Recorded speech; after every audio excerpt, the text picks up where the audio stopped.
just in case you're keeping track, there are 51 days, is that right? 51 days until Christmas? 39 until the start of Hanukkah. Oh my gosh. So have you gotten any of your shopping done? No.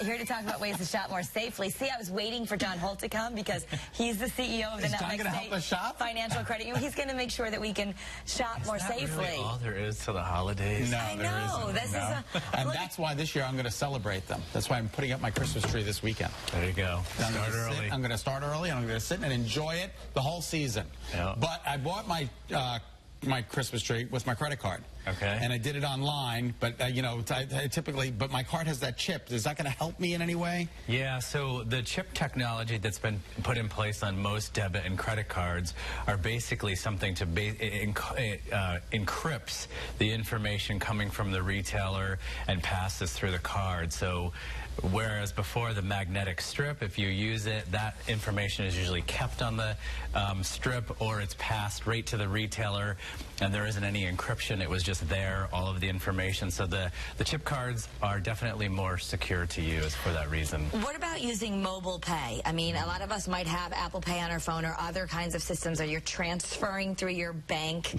now via texting. Is all that okay? Yeah, so that's the same type of technology basically as the chip technology. It encrypts all of the information so that none of the information, whether it's your name, your date of birth, or your amount of your purchase, where you shopped, all that is encrypted on the Apple Pay or Samsung Pay or Google Pay, whatever you're using. So it's always safer than this magnetic strip. Doesn't mean their fraud does not happen, but it certainly reduces those possibilities. Do you guys see an uptick in fraud during the holiday seasons? Oh, yeah. Oh, seriously? Absolutely. Okay. And a lot of times what happens is, in all truthfulness, people go online, they shop, and they're not on secure websites. Okay. You can usually tell if you're on a secure website, which HTTPS, and then it's usually a green, and it'll tell you if where do we see the HTTP?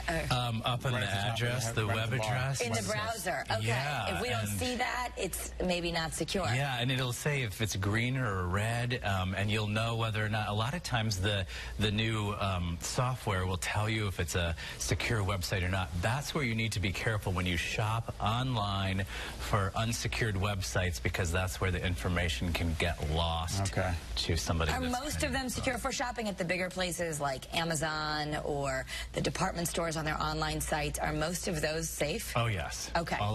Most of those are. It's usually the, if you will, the secondary websites, ones that aren't known or well known. So just be careful of that.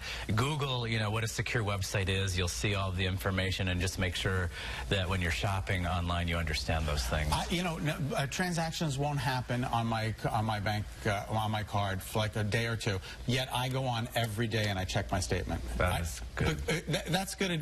That's good to do, right? I'm not just neurotic. No. I want to make sure that people aren't using my card or have gotten a. So that's what I should be doing, right? Yeah, it's good to look at your account every day, and then a lot of places, Nutmeg has text message alerts, email alerts. I have those. So you get an alert set up, and if whatever the transaction amount is, you look at it and you'll know right away, okay, this was my transaction or isn't. And if it's not, make sure you call your financial institution right away. I have that on my credit card, and it's great because literally as soon as I buy something, I get this text alert for the exact amount.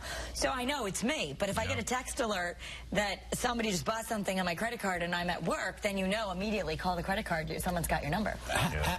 I know you guys are smarter than I am. How does Apple Pay work?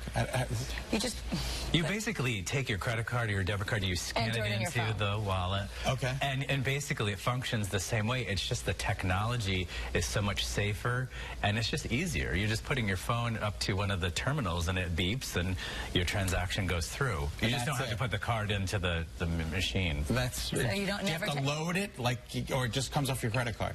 You're going to load it into your Apple phone, but then when you go pay, all you're going to do is just show your phone, and it does it. Okay. Very good. Got it. Right? Very good job. We could help. No, I mean, I'm new to this kind of stuff too, but I know you've told us you think Apple Pay, those are actually safer than taking out our real card. Absolutely. I think it's much safer to do because everything is encrypted, and that's where a lot of the fraud was happening when they was passing through on that magnetic strip that you all have or did have on your credit cards or your debit cards, and that information wasn't encrypted. So a lot of times it would pass into the retailer's terminals or computer systems, and then when they were hacked, all that information was there because it wasn't encrypted. All right. Thank you, John. Nice to see you. Yes. Thank you. Happy Nice to see you. holidays. Shop Same to you. safely. 2 weeks and 6 days till Thanksgiving, and I'll be at your house. All right. Come on over. For more information about the products and services Nutmeg offers, head to nutmegstatefcu.com. All right. .org. Oh, .org. Is it Yes. .org? Org. Sorry, it's a .org. nonprofit. I should have known That's that. right. Or .org. Or Go to .org. Go to .org, and we'll have the link on betterct.com.